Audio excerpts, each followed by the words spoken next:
ஆனால் பல்லடத்தில் மட்டும் மொத்தமாக மக்கள் தொகை பார்த்தா 4 லட்சம் பேர் இருக்காங்க. அதுக்கு தகுந்த மாதிரி காவல் நிலையம் வலுவாக இருக்க வேண்டும் என்று நினைக்கின்றோம். அதே மாதிரி இணையவழி குற்றங்கள் இப்போ அதிகமாகிட்டே இருக்கு.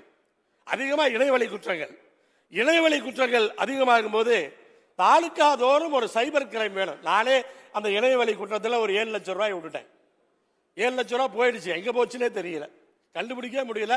சைபர் கிரைம்லயே நான் வழக்கு கொடுத்தேன், இப்ப இல்ல ஒரு 3 வருஷம் இருக்கும்.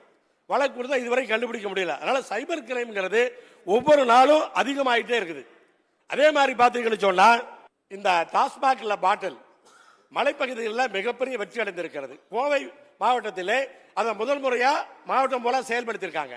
ஆனா ஒன்னு என்ன சொல்லியிருக்காங்கன்னா, அந்த பாட்டில் வந்து QR கோடு போட்டுறாங்க.